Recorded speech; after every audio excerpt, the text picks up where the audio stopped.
My name is Jeff Swebert. I'm the school superintendent, and it's really nice to see all of you here. We have been trying over the last, Lisa, 2.5 years to try to get something going as part of a drug-free coalition within our community. And so what we've been doing over the last 4 Tuesdays, at the second Tuesday of each month, has been meeting and talking about topics that we think it would be, that we're hearing from our community they need more information on. So it just so happened at our last meeting, one of our presenters was at our last meeting, and we started talking about vaping. And I am an old man, old superintendent, I heard it, I didn't really know what it was, and then after this meeting, I went the next day and sat down with our high school principal, who talked to me about it at length and said, this is a big deal going on. There she is. Which, right there, she was the one that told me that. We just said her a big deal. Yes, you're a very big deal. And then later that same day, after talking to her, I turned on the national news at 5:30, and they said that it was an epidemic across the country, that 80% of kids in high school are now talking about vaping sometime in their high school experience. And as I started out with, I'm an old man, I thought we had got rid of nicotine addiction. I thought we'd done so well on getting cigarettes out. I started teaching when there was a teacher's lounge and every teacher was in the back and the smoke would come flying out of the room, and how much of a great change we've made over the last 30 years. And then to hear this news about it's a new way to get kids addicted, it's really painful to kind of think about that and where it's going. So we have 2 pros here with us tonight. If I had to put my glasses back on, it's Jerry, right? Or is it Jenny? It's Jenny. I gotta read my glasses. Jenni, Wald, and Dani Protivinsky from Stearns County Human Services. They're our experts. Typically, I would not be leading tonight's meeting, and I'm really not leading, and I'm introducing and then going to sit down. But typically, our new sheriff would be, he's the one that's doing Steve Soika, but as a result of winning that election, he's got a few more things going on in his life than he did prior to that, but he's still the head or the chair of our drug-free community as we're now doing it. So, Lisa, anything else I need? Lisa Kramer is a board member with me, and so we talk about this. And do we need to do introductions tonight? It's nice to have a few more people so that we kind of know who's here. Do you want to do introductions? What do you think, folks? Would you like to know who's here? I'll start back with my administrative team back there. So, Zach, go ahead and start. Zach Dingman, assistant principal at Sartell Middle School. Sasha Hance, assistant principal at Sartell High School. Brenda Steve, high school principal. Tim Wiggy, I'm high school principal at Alden. Oh, great. John Protivinsky. You know somebody up here, right? Okay. Brenda Levitz from Benton County Public Health. I work with soccer. Aaron Dozak, middle school youth director at Celebration. Deb Schubert. I go with him. And your other job is? And And a nurse at the Child Advocacy Center. I'm Sonia and Jim. I have 2 kids in the Sartell School District. thank Kim Jaden. Amanda Schreiner, and I have 1 son that goes to school here. Alyssa Fennell, I'm with the Boys and Girls Club of Central Minnesota. Adam Vanderbrede, School Resource Officer at Sartell High School and Pine Meadow Elementary. Lisa Kramer, school board member. Caleb Kunze, youth director over at Level Christ. Drake Wall, I'm here at Target Club at the high school. Riley Arndt, I'm here at Target Club, I'm a senior at Sartell School. Jeff Jellerick, we're from Albany High School, we're parents. I'm Scott Harold. I'm one of the school counselors at Sauk Rapids Rice Middle School. Jess Mastridge, assistant principal at Sauk Rapids Middle School. Tim Christopherson, school counselor at Sauk Rapids Rice Middle School. It's all yours.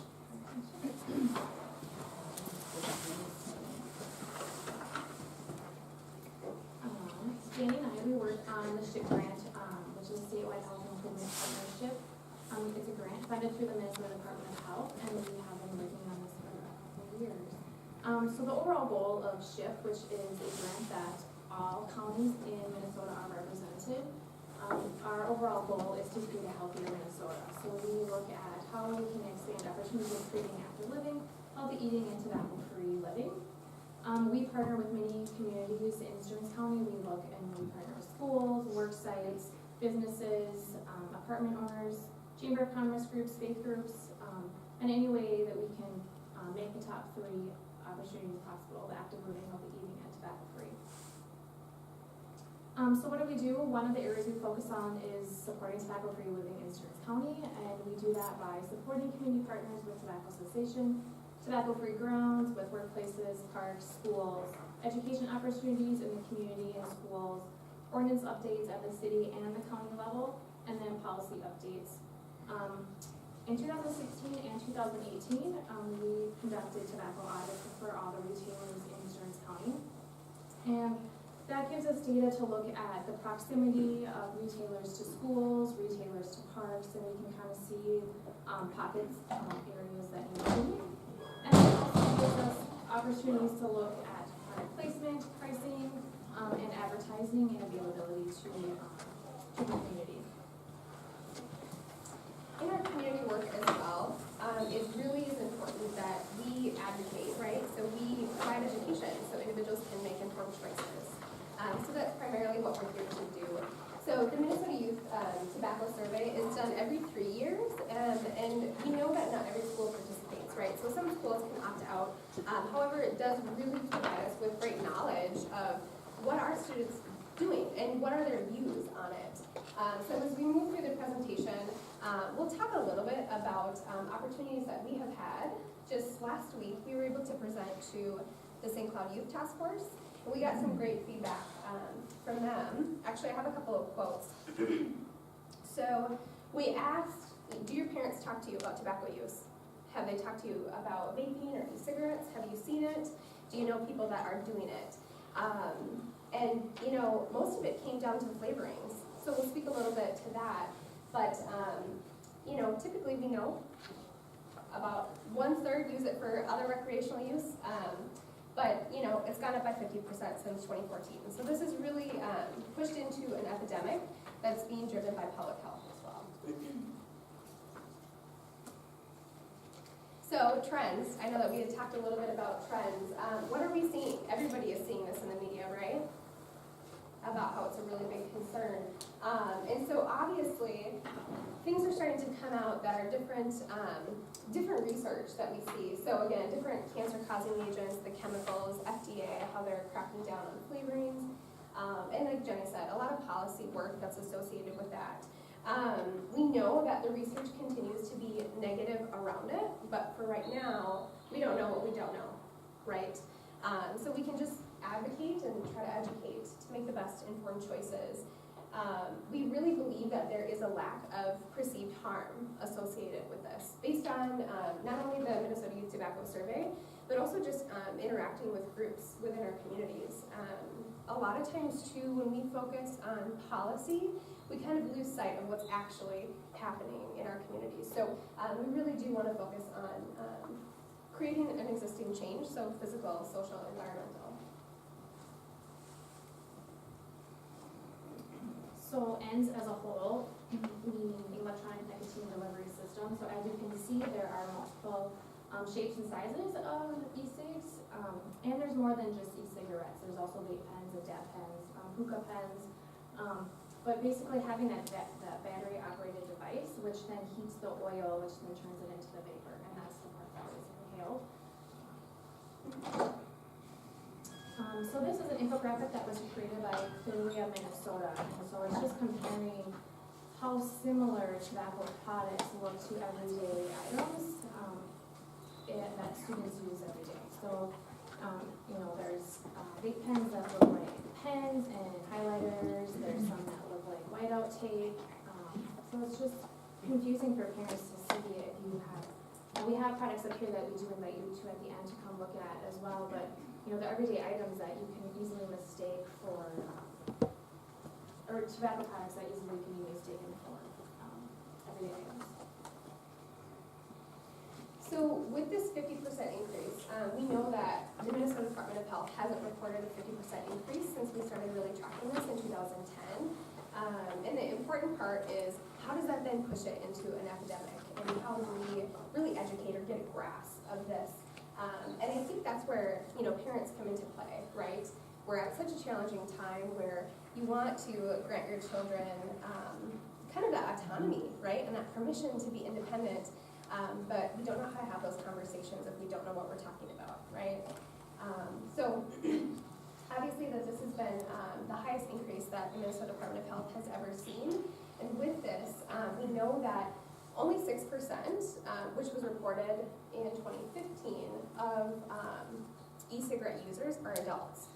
And then 13% between ages 18 and 24 are users, right? And we know that most adults are dual users. So with the argument of e-cigarettes were created to kind of transition from that traditional tobacco use, with people being dual users, it's not necessarily cutting out the traditional cigarettes or forms of tobacco. So we're looking at that in kind of a different grasp. So then, where's the other percentage? And that's primarily youth. Even though, you know, different target marketing has not necessarily said that they're targeting youth, but we'll talk a little bit about that as well. One important thing to know as well is that vape pens are not only being used for nicotine oils. So we know that at least, you know, a third of users are using these for recreational marijuana, and it's kind of come down or been reported that it's the thrill of getting away with it, right? Because the oils can be masked, and they're getting away with something, right? And they think that if I'm going to get a slap on the wrist for using tobacco, right, if I get caught with marijuana, it's a little bit worse. So we know that this is also something to look for, right? The oil doesn't look different. This one has a little bit of oil in it, but how would you know if this is, you know, cannabis oil or just a regular nicotine flavoring? You wouldn't necessarily. And so when kids say that they share these devices, you know, in the locker rooms, or they share them in the bathrooms, or they're puffing in between classes, how would one know, right? So that's one thing that we really need to be considerate about in our education and approach, as well as different products that are coming out. So of course, you know, if you go onto different websites, they're actually selling dry herb pens specifically for marijuana use. They look exactly like some of these products up here, but one will never know, right? And you only have to, you know, you don't have to do any secondary verification when you go to those websites. You know, you just have to click yes, you know, I'm 18 or I'm 21, depending on the site, and go from there. So, like this one, for example, you can't actually purchase this. You can purchase it online from the distributor, but there's no secondary form of education or, you know, verification. And so, you know, you just click yes, enter in your card information, and you're good to go. I have a quick question. Yeah. I know that when you use the marijuana oil in those pens, you can't smell it. The marijuana smell goes away. Is that the same with the dry herb pens too? Yeah. So it's not like, you know, when I was a kid, you'd come home smelling like pot, right? It's Yeah. different. That's exactly true. So the mechanisms in the pen, very similar to how the heating coil that Jenni said heats the oil, it becomes odorless, right? And so it's not necessarily that you're coming home, you know, smelling of weed. You can smell of lavender or something that's a little bit more appealing. And we know, of course, obviously, like, that recreational use leads to then, you know, gateway use of other drugs and things like that. So the Minnesota Department of Health, that standard out there, they do say that individuals are 2 times more likely to use other recreational drugs if they start with e-cigarettes or vaping. We know that nicotine is harmful to brain development as we grow. Human brain is not actually developed until the age of 25, so it's quite an age difference between middle school and high school students and being 25 in your career course. So it also affects you know, their memory, their learning, and attention span. So sitting in class and very well could only be thinking of when they can get their next hit. And then too, with the brain development, because that development doesn't happen until later on in life, it's really the nicotine that stimulates those brain receptors that become vulnerable to changing the chemistry of the brain. And as we move into brain chemistry, then changes, which then becomes more susceptible to addiction, which then can lead on to more gateway drugs. So back me up on that one so I understand that what we're saying is that it actually changes the brain enough to make you more susceptible to being addicted? Yes, because when it stimulates those, that neuroresponse system, it's like, it's a release. Think of endorphins when you exercise, right? Makes you happy. Or eating sugar, or having your coffee in the morning. You know, if you miss that, you get a headache, you have withdrawals, you're not as focused, you're drowsy. That's the exact same thing for nicotine. And it doesn't take very long to become addicted to nicotine, so it can be as soon as a few days, or it can be a couple weeks. So that also affects, you know, the chemistry that Dani was just talking about as well. How quickly it can happen is very surreal. One thing that we did ask the youth task force was, you know, you have 7 classes in a day, right? So, you know, are kids taking a puff in between every single class? Are they going to the bathroom? Are they doing it in their locker, blowing it down their shirt? It really is something to be concerned about, because we know that obviously the more exposure over time, you know, they don't necessarily realize, again, that perceived harm, how much they're inhaling, right? And we'll talk a little bit about that, but, you know, we know that it just takes a couple uses. And the equivalent to some of the nicotine pods is equivalent to a pack of cigarettes a day. So if you're, you know, going through a jewel pod, you're also smoking a pack of cigarettes is equivalent to that. So then there's the argument of, you know, how does it affect the body if it's supposed to be a healthier alternative to tobacco use? And of course there are arguments, because we know that there's not enough research out there to actually back if there's positive effects or not, right? So we know that through inhaling these chemicals and the mechanism that actually does release like heavy metals into the body from that heating mechanism, it affects all areas of the body. So just like tobacco use, but the one thing too is that they're seeing irreversible effects in youth. So that's one thing that a lot of research at the Harvard School of Public Health is really focused on right now. You know, like youth having joint pain, right? So typically you would only have joint pain if you were in athletics or you were exercising or something like that, and it shouldn't be attributed to tobacco use. Of course too, they see that current smokers are more likely to use e-cigarettes than former smokers. They see that with the flavorings, that the flavorings need to exist to kind of change individuals over, like I said earlier, to using e-cigarettes because it's a healthier alternative, but there's been no research that has come out to say that that's been positive or negative. So as you can see in the chart, obviously, like the same effects as traditional tobacco, almost. So increased clotting, blood tendencies, lungs. So have you guys heard of popcorn lung? I'll talk a little bit about that. So with a lot of chemicals that these flavorings have been consisted of, one of the products is diacetyl specifically. And so that, think of it as a preservative, right? So it was used when they started creating microwave popcorn years ago. And so as it was heated before it was packaged, workers were inhaling that. And then so they finally linked that to e-cigarette use because that heating mechanism is very similar. And the flavorings need the chemical diacetyl to be heated and then translated into vape. So yeah, it's an irreversible lung disease. So it's called bronchiolitis obliterans, I think that's how you say it. And they're seeing that skyrocket in youth right now, and also to, you know, different tobacco users, but it really is kind of hard to differentiate somebody that has smoked traditional cigarettes for 20 years compared to only vaping for a few. And also too, the Harvard School of Public Health, when they also talk about diacetyl, they talk about how youth individuals can develop this within 3 months of use, even 2 to 3 times a week. It doesn't necessarily pull it down into the number of puffs, but that's pretty alarming, right? Kind of moving into some of the access and the marketing techniques now are making everything look very sleek, and so there's a couple different like wearable options. So we have the necklace, which just looks like a plain necklace. If you see that in a bedroom, you're not going to think twice about it. And the vaporware, there's multiple different options for that as well. So there's hoodies and there's backpacks and there's, you know, like t-shirts with hoodies and stuff. So, and just the packaging too, making it look, you know, if you pick up a new cell phone and it has, you know, nice sleek packaging And so the marketing campaigns are targeting the youth.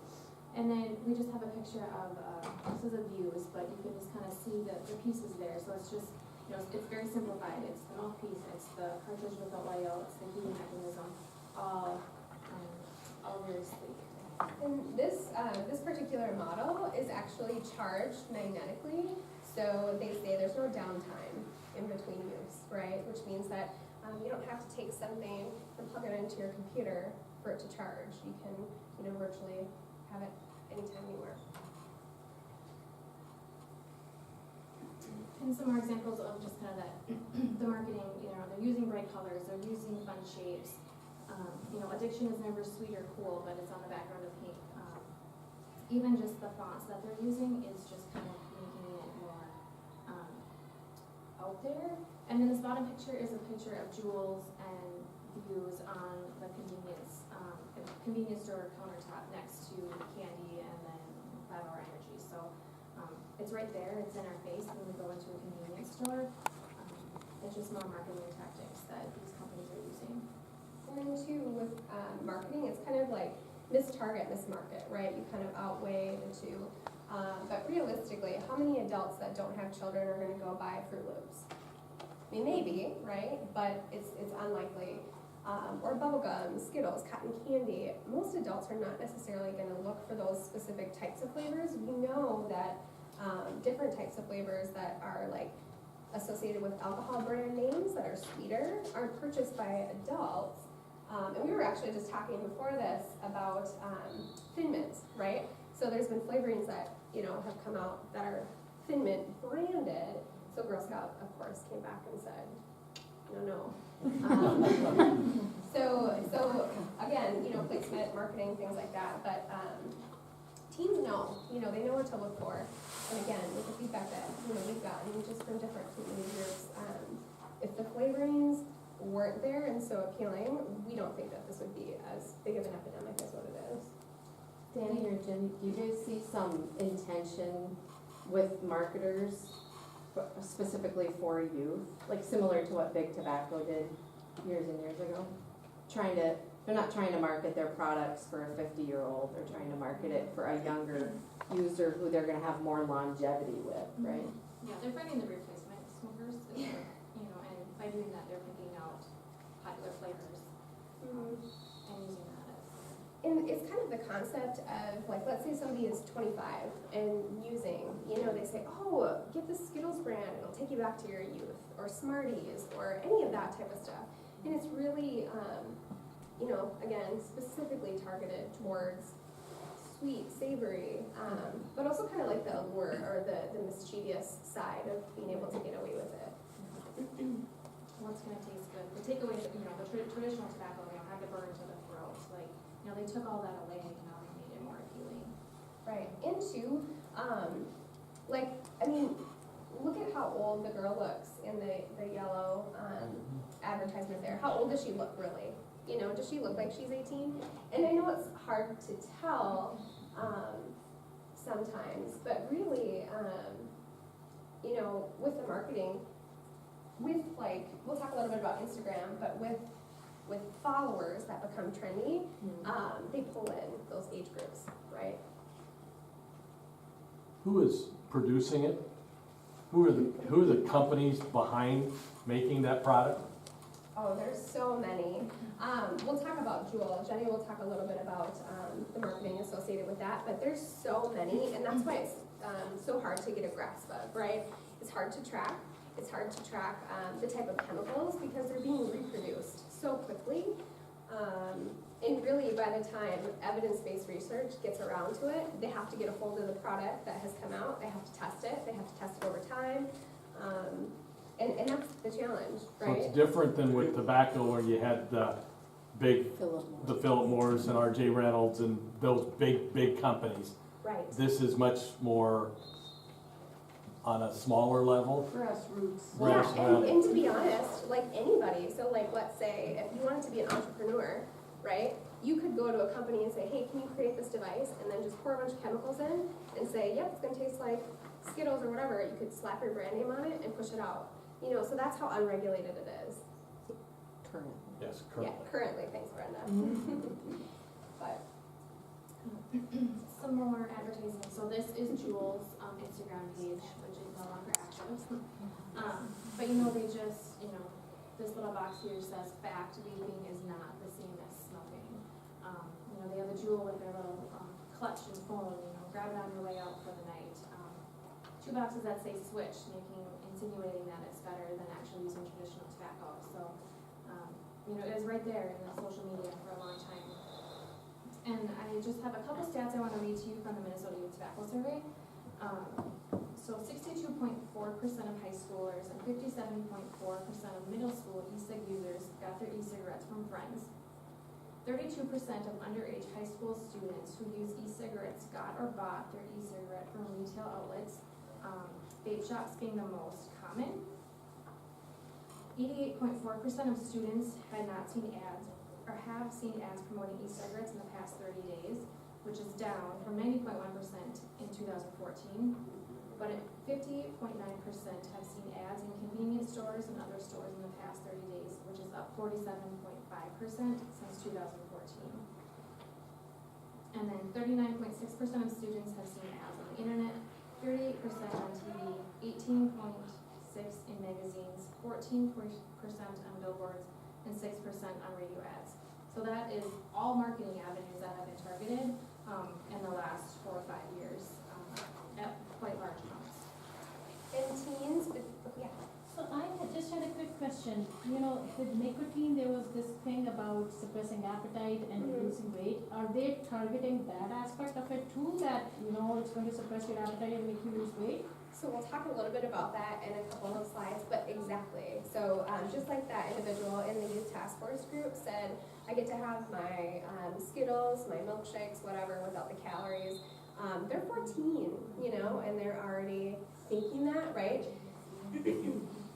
Yeah, and then they said 2 out of 10 individuals, when asked for youth, if they follow basically big producers of these tobacco products on Instagram, I think it was 8 out of 10 said that they at least follow one or more. Yeah, so that's a lot, and we know that obviously those types of outlets can be very influential. And e-cigarettes, they are not bound to the same marketing regulations as big tobacco is. So they have all these avenues that big tobacco does not have. Yeah. Especially too, another thing that we asked is is the usage rate male or female, right? And a majority of it is female, right? Because you don't have the repercussions of the stained teeth, yellow fingers, smelling, and it's very on trend according to some of you that we asked. So, new technologies make it super easy, right? So, for example, even talking with teachers, right? I had a conversation with someone that said, yeah, I have 2 students that they were, 8 students, they wanted to charge their laser pointers on my laptop. Well, guess what? They were both charging their Juuls for the entire year, and of course, yeah, and of course, we don't know what we don't know, right? So if you don't know what this is, I'm not going to question it, and if Sally gets straight A's, she's doing all right. So that's really concerning as well. But how many of you that have kids of age that they have a computer or a laptop or a phone, a cell phone? Almost everybody, I'm assuming, right? So what a convenient way, or youth that start to drive, right? They can charge it in their car, it can be concealed, it's odorless, It really does allow for, a quicker capture rate for those individuals that are susceptible to use or that want to try it. And then, of course, too, if they're off on their own when we're providing autonomy, how often are they using it? I was just talking with somebody that confiscated a electronic device. So it actually had a screen very similar to a phone, and it showed how many puffs, had been taken on the device, right? And so I think the kids said that they just got it at on Sunday, and it was confiscated on Monday, and there was 97 puffs on the device already. So as you can imagine, that's over 2 packs of cigarettes, and if they're using a pod that's at 5%, that's one of the strongest, nicotine pods out there. So just kind of put that into perspective a little bit. But, yeah, obviously, like, the absorption happens really quick, but technology is really, not only the transporter of the education behind it, you know, from us, but it's almost like it doesn't necessarily balance out for how much it's being portrayed on social media, Snapchat, Instagram, even to Google, right? If you Google something, how often does it show up in that sidebar on your Facebook page, right? We all know it does, you know, so if you're thinking about it or if you've learned about it, you know, odds are you're gonna investigate a little bit more. So what can you do, right? I said earlier that if we don't know about it, we don't know what questions to ask. And so there was great discussion.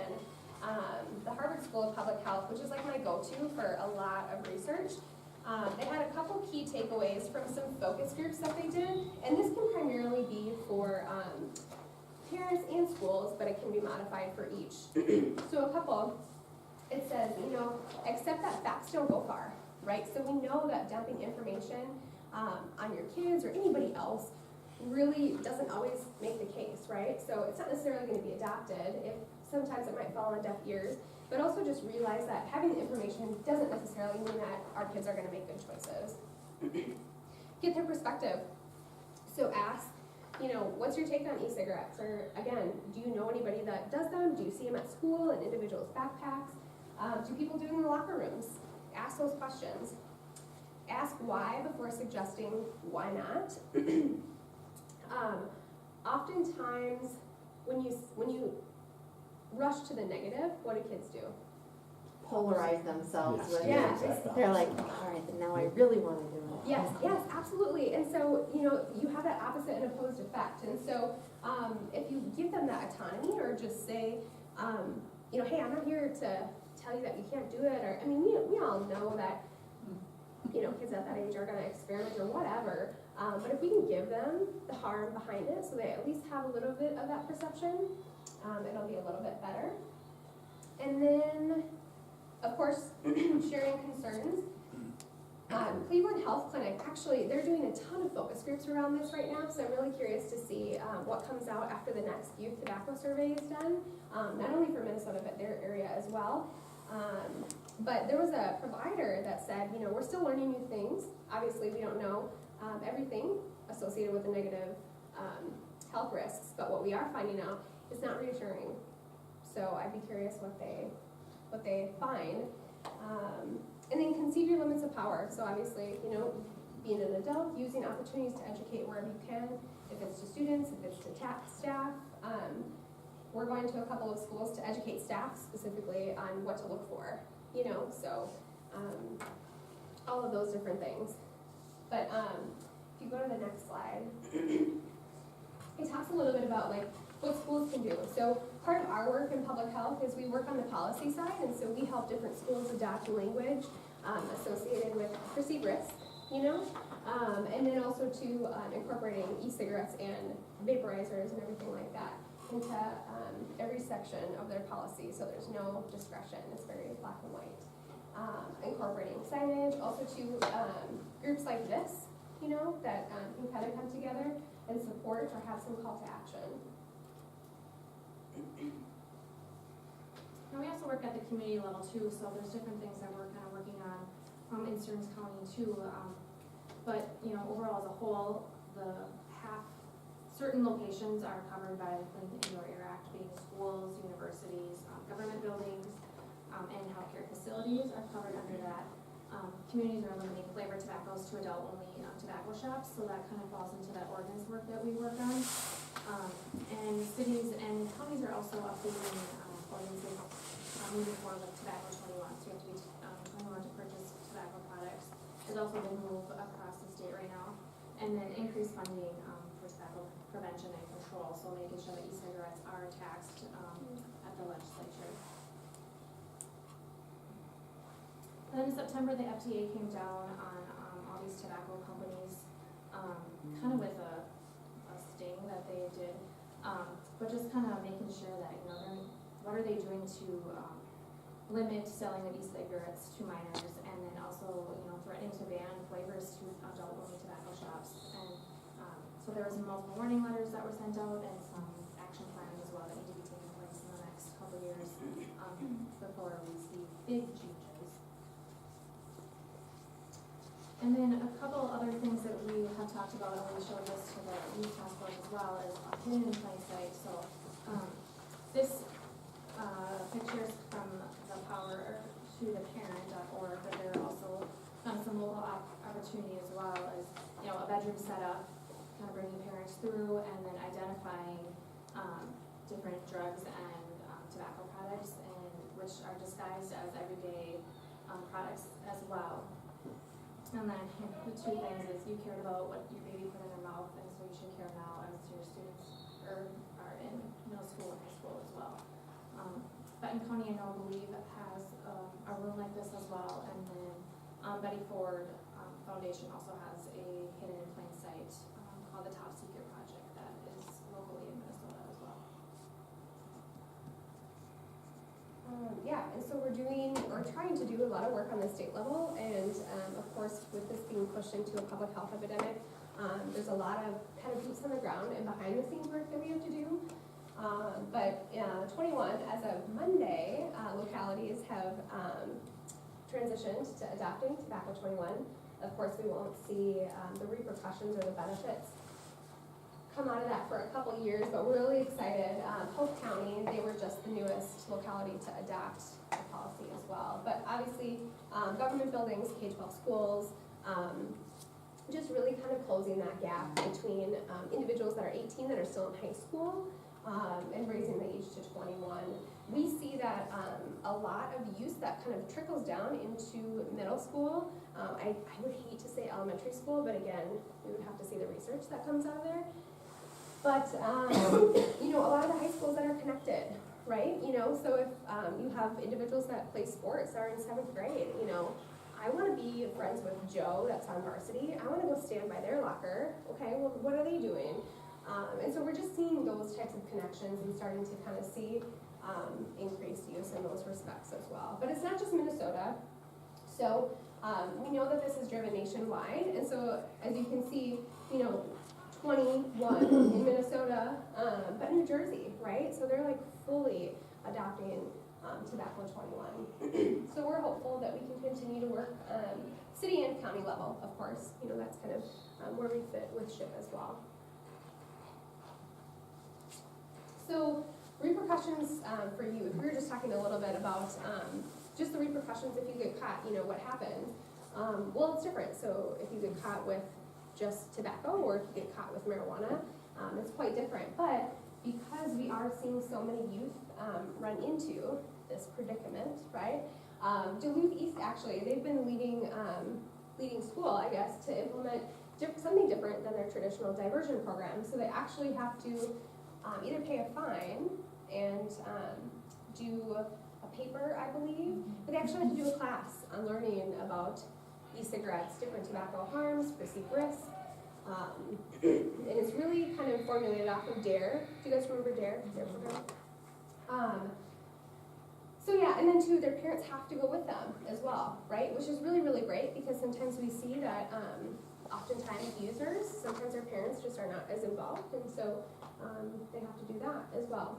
And then working with local law enforcement, and then the Minnesota State High School League, they just changed language last year to have that tobacco products mean anything smoked, inhaled, vaporized, things like that. So they just adopted that language too, which is really, really exciting.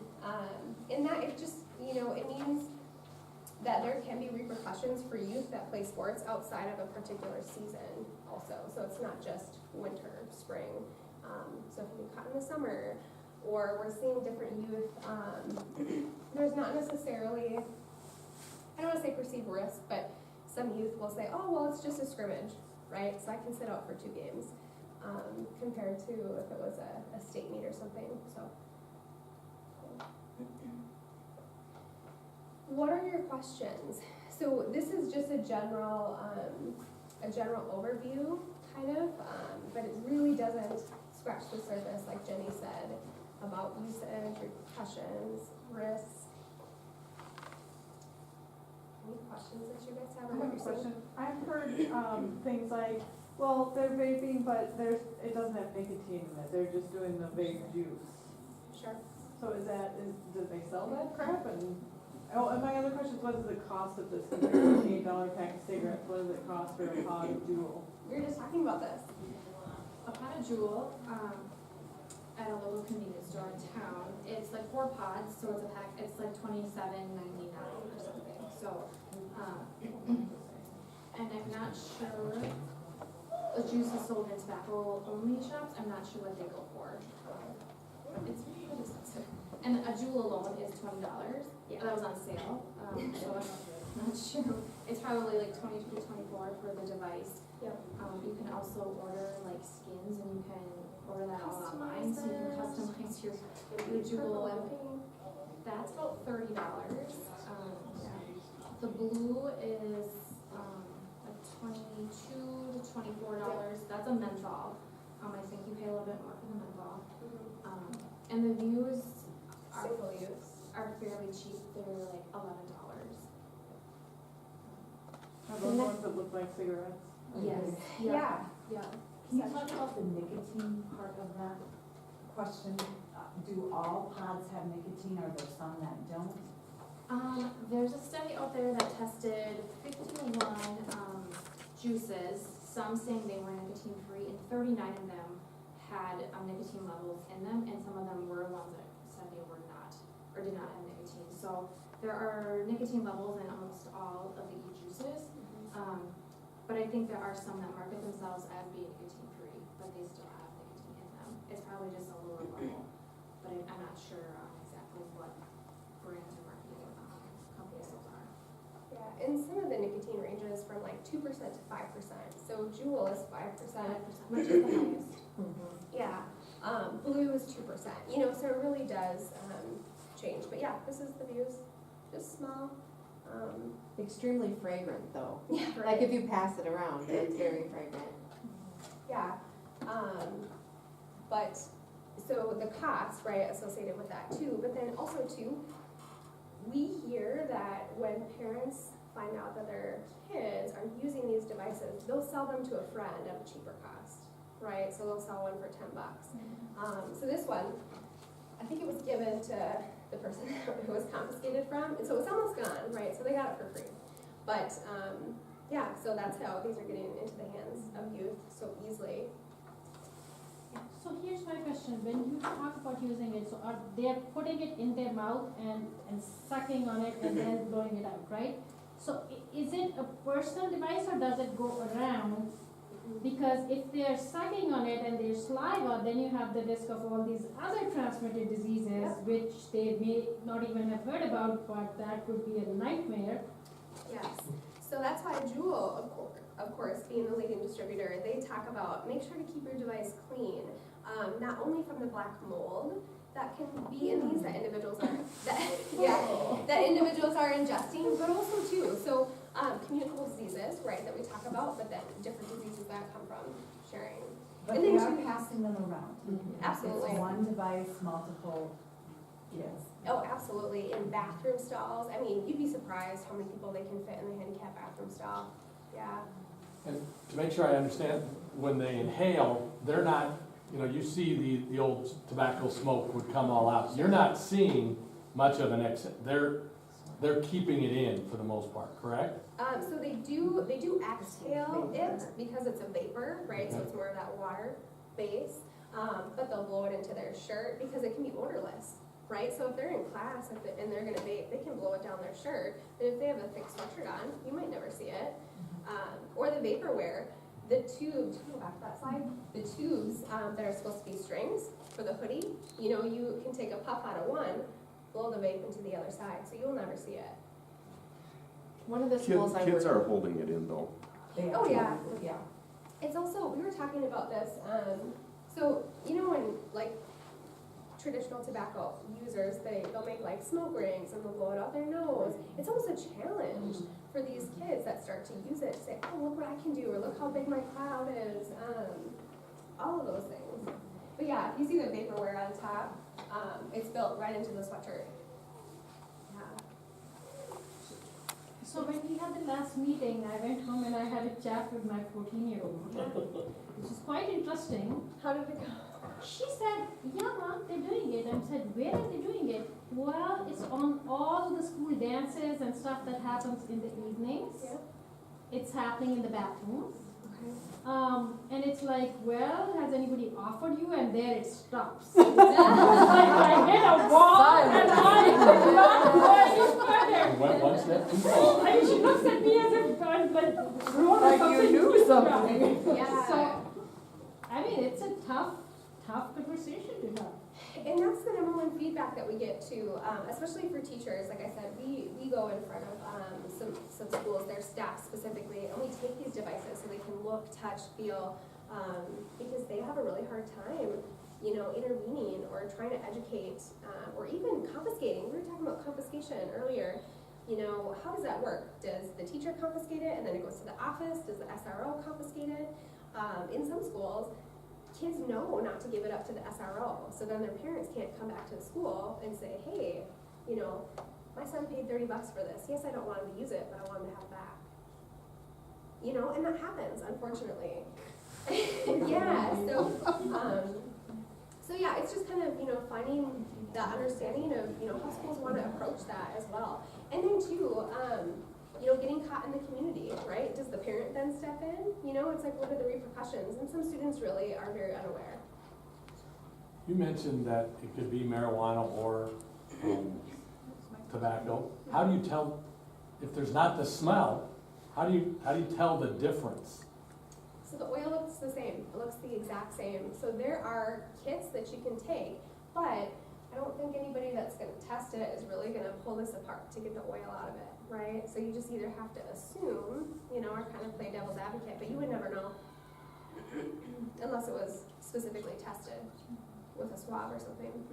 There are kits to test between THC and Now, CBD oil is much more expensive. very expensive. Yes. So that is at least one good thing. Oh, they don't get high from that either. I know. So what oil is Right. more expensive? CBD oil, cannabis oil. Oh, okay. Yeah. So it is expensive, right? But yeah, still, we continue to see this, right? And if students are passing this around and they assume that they're just ingesting 2% of nicotine, but it's really, you know, CBD oil, then they don't know, you know.